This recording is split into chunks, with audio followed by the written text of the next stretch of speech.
Hello everyone, Dr. Marie here.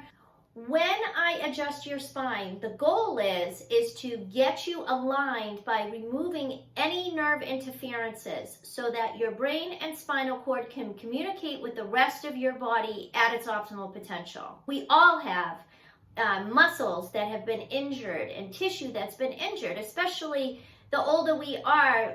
Chances are the more injuries we have. When tissue is damaged or under a considerable amount of stress, it creates something called a trigger point. And a trigger point feels like a little pea or a little marble right under your skin.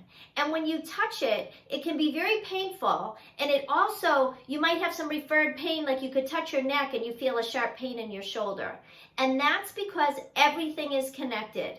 A lot of times what you might not think about is your hand pain could actually be coming from your neck.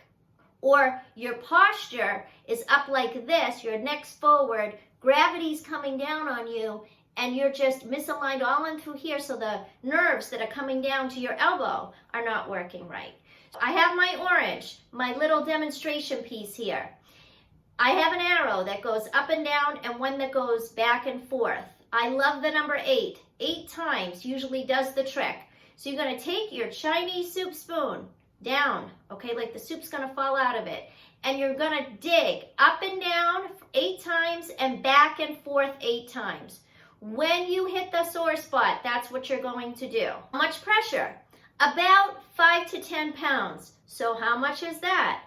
If we have a piece of fruit here and you're pressing it, it should just gently dig into orange. Just, put a little indentation into it. Let's get started. We have to make sure that the areas near your spine are working at their greatest potential. Why? Because your brain and your spinal cord tell everything what to do. Many of us carry tension in through here. So we're going to add in a shoulder one. For everybody, it's kind of like the fold of your armpit. You're going onto this inner side here, and you're going to put the spoon again down, and you're going to dig up and down and back and forth. This will be painful for almost everyone. I'd be surprised if you weren't sore here. Then to this side. These are your pec minor muscles. We have 2 muscles in our chest. We have a larger chest muscle, and then we have one underneath that causes our shoulder to turn in. We get tense, or we're ergonomically incorrect when it comes to work, and we're not balancing out the reverse muscles. This small chest muscle will get tight and turn us in. That's why, if you were to look at your posture, a lot of people who stand and their hands are like this in a posture picture, where I can see the front of it, and we reviewed that at your examination, we want to be able to see your thumb and your pointer finger in a posture picture when you're standing nice and straight. We don't want to see the front of your hands. If I see the front of your hands, or you do in a posture picture, that means these muscles are tight. The head is automatically coming forward, and that is creating extra pressure. Your head, instead of weighing a good 12 to 15 pounds, is weighing about 30 to 40 pounds. So you're feeling all compressed. And that can make the world a big, bad place.